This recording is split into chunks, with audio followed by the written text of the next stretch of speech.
Hello, my lovely listeners. I'm Dr. Mary Barson. And I'm Dr. Lucy Burns. Welcome to this episode of Real Health and Weight Loss. Good morning, lovely listeners. Dr. Mary here, and I am joined today by my fabulous friend and colleague, Dr. Lucy Burns. Hey, Dr. Lucy, how are you today?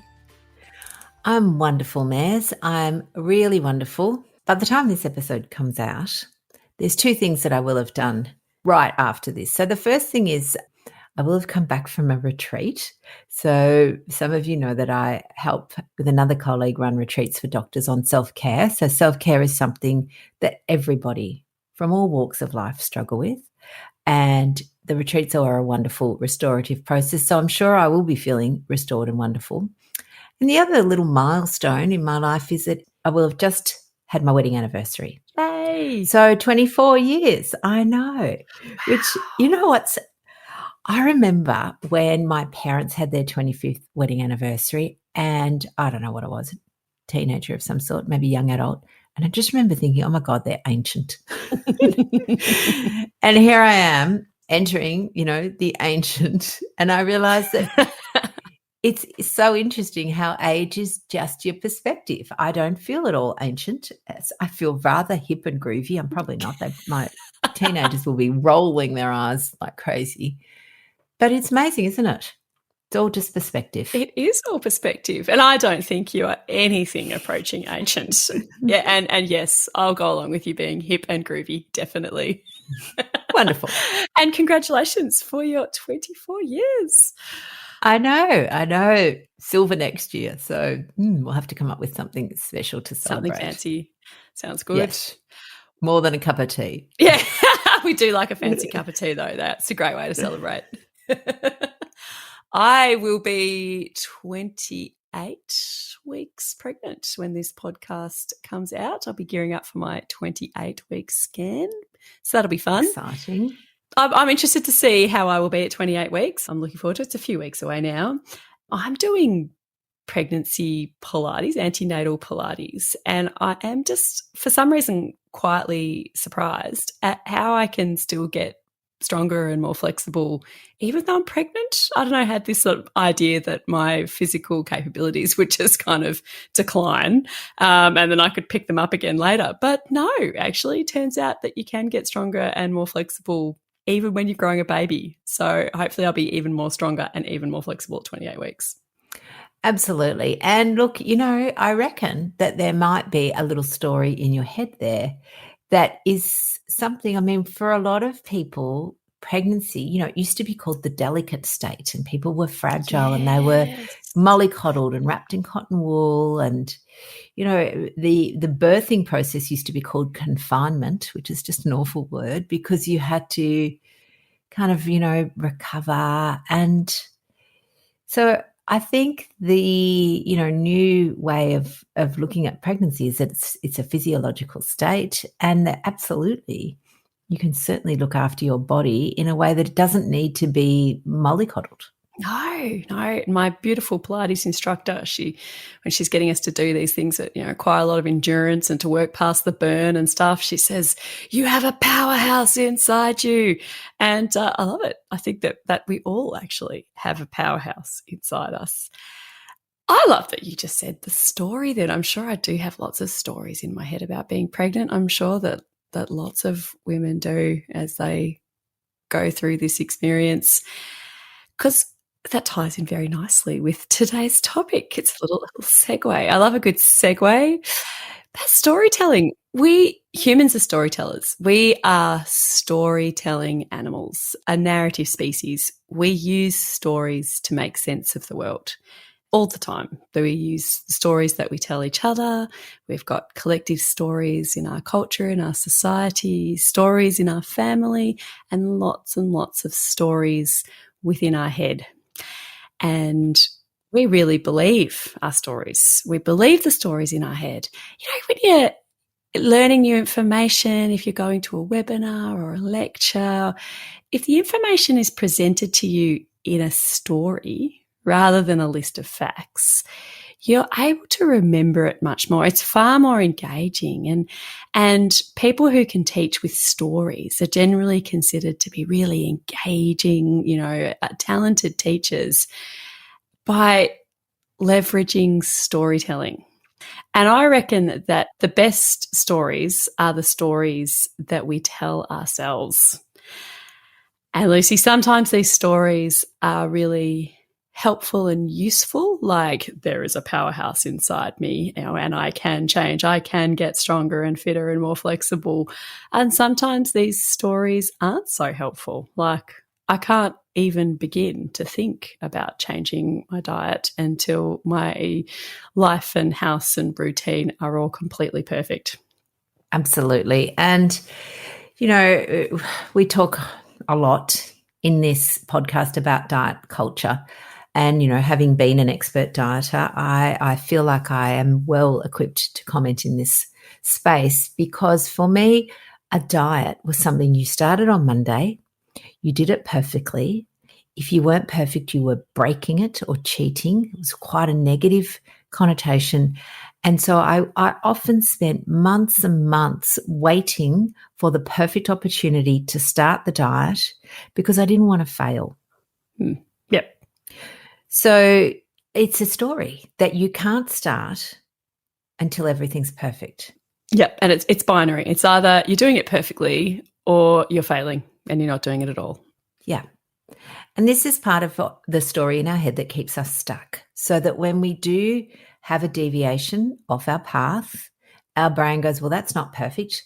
And then another little sneaky story will come in, which is, well, you might as well make the most of this imperfect time and eat everything before you go back to being perfect. Or another story is that if you're going along perfectly with your diet and you're doing everything exactly right, just like, your diet mentors told you needed to do, and then you have a slip up and eat the donut in the tea room because you're super stressed or whatever, then the story can be, well, I knew I couldn't do this. I knew I'm hopeless. I can't stick to anything. I'm useless. I might as well just eat all the donuts and then eat all of the chocolate biscuits and get ice cream on the way home and just continue to eat all the sugary, crappy, carby food that I can for the next 6 months because it's obvious I can't do this. That's a story in our head. It's a pretty common story too.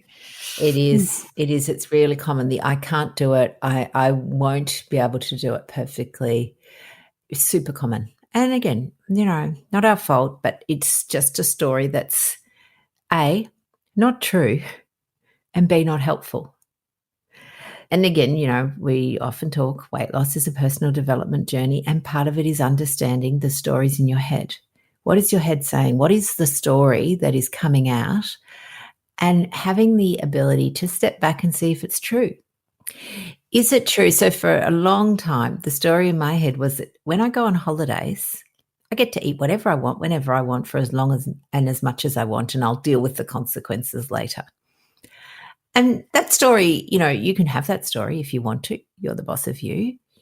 Except what would happen then is I'd come back from holiday and then I'd go, oh, this is going to be hard. So then my story became, oh, this is too hard, and part of it was that Fluffy's wide awake. I've got sugar cravings galore. And it was hard. And so then my 2-week holiday would turn into a 6-month sort of deviation way off my path. My all-terrain vehicle was in Siberia. And then, suddenly I found myself 20 kilos heavier or 40 pounds heavier. And I'm thinking, how did that happen on my 2-week holiday? Mm. So, now when I go on holiday, the story in my head is not, oh, good, you're going on holiday, you can just eat whatever you want. The story in my head now is, oh, good, I'm going on holiday. This is a great opportunity for me to really focus on eating beautiful, nourishing food. I've got no other stresses in my life. I'm relaxing. I can choose well. I can, go to the, wherever, depending on where we are, I might have time to go to the farmer's market and see what, amazing whole foods they've got, or what locally produced macadamias there are, or what local home brew kombucha I might be able to buy, instead of just assuming that because I'm on holiday, I can have, 15 ice creams a day. That's beautiful example of rewriting the stories in your head. And we can all do that.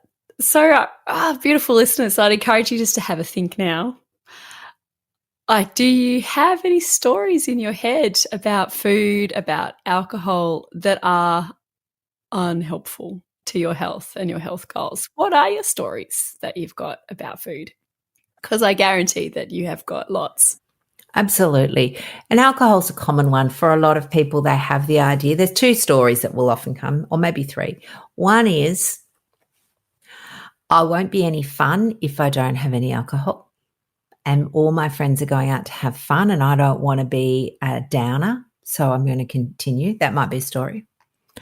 Another story might be, when my partner comes home from work and they sit down to have a drink, I want to share that with them, so I'm going to have a drink with them before dinner. Or the third story that we hear a lot is, and we talked a bit about this in last week's podcast, is I've had a stressful day at work, I deserve a glass of wine. Yep. Oh, really common stories. Common stories I hear about people who have started their low carb journey, or they feel like they can't, and it's not going particularly well, or they feel it's not going well, or they can't start their low carb real food journey. Stories like, well, I have to cook for the kids, so I can't not eat pasta and rice and toast for breakfast because that's what I'm feeding my children. And it can be a really convincing story. People believe it. Or one that I must say I find interesting is that I don't like eggs, so I can't do low carb. I don't know about you, Lucy, but I reckon I've heard that dozens of times. It's a story that people have in their heads that the only way to embrace a low carb real food diet is to eat a lot of eggs. Spoiler alert, you don't have to eat eggs if you don't like eggs. Just putting that out there. I know. And, you can see where it comes from, that story, because a lot of people will move from breakfast cereal to eggs in the morning because it's a much better option. So there's a lot of images of people's eggs, there's scrambled eggs, there's poached eggs, there's eggs everywhere.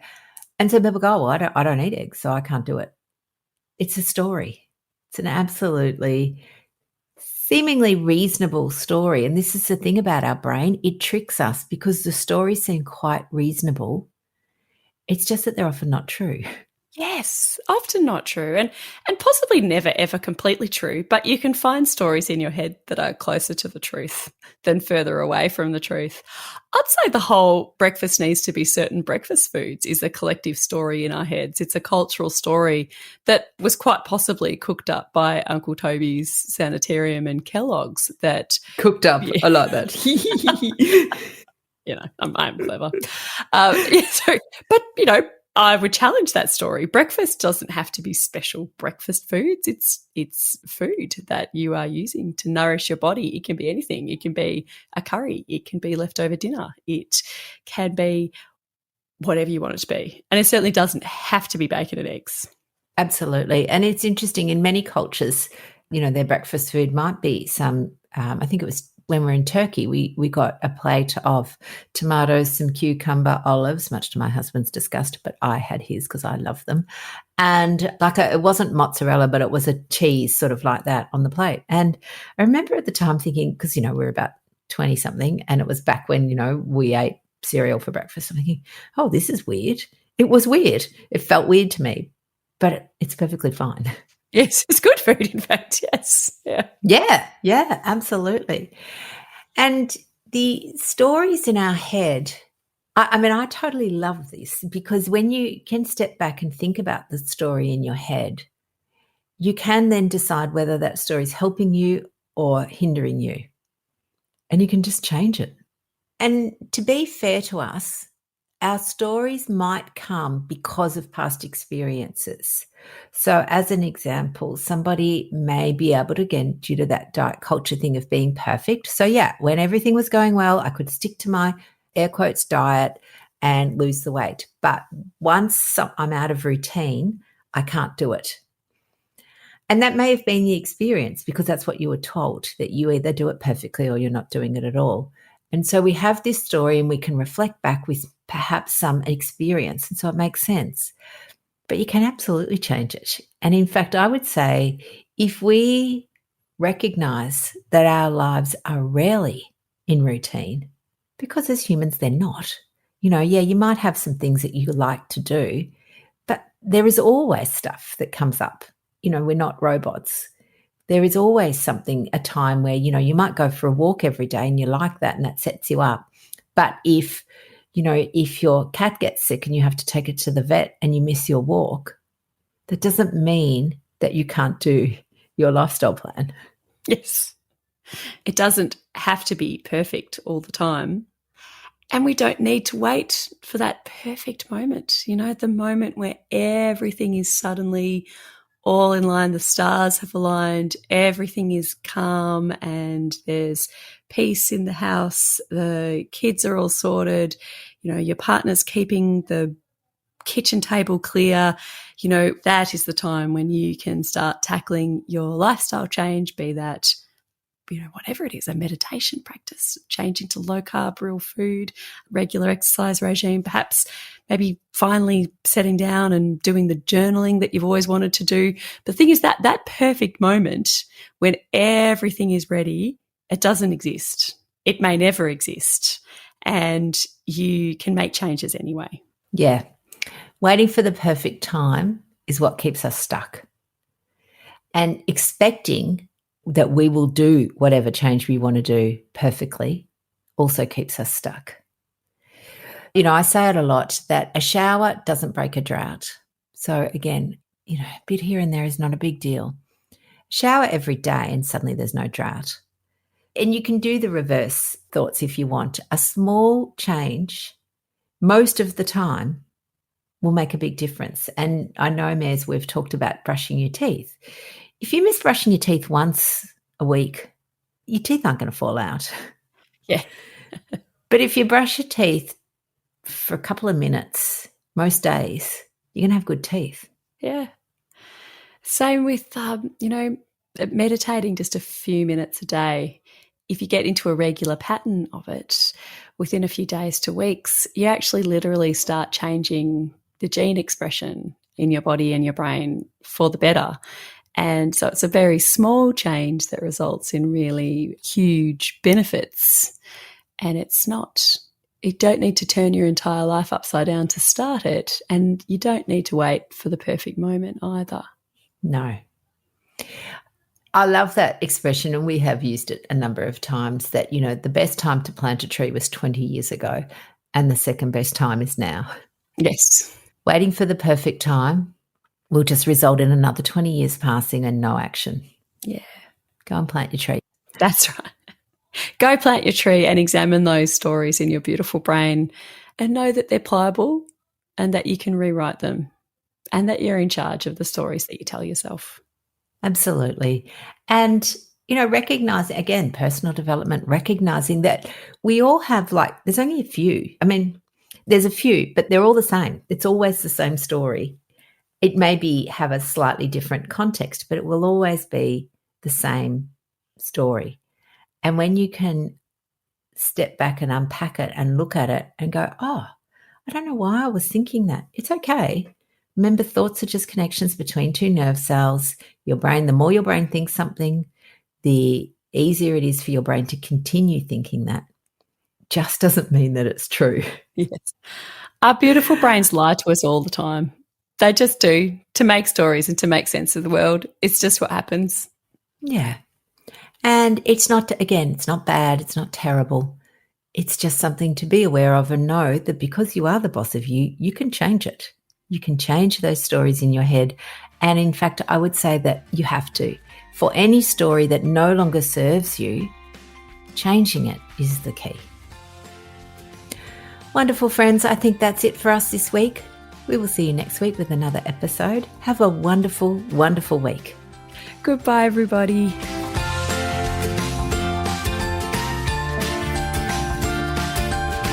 So, my lovely listeners, that ends this episode of Real Health and Weight Loss. I'm Dr. Lucy Burns. And I'm Dr. Mary Barson.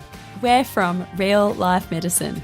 To contact us, please visit rlmedicine.com. And until next time, thanks for listening. The information shared on the Real Health and Weight Loss podcast including show notes and links, provides general information only. It is not a substitute, nor is it intended to provide individualised medical advice, diagnosis, or treatment, nor can it be construed as such. Please consult your doctor for any medical concerns.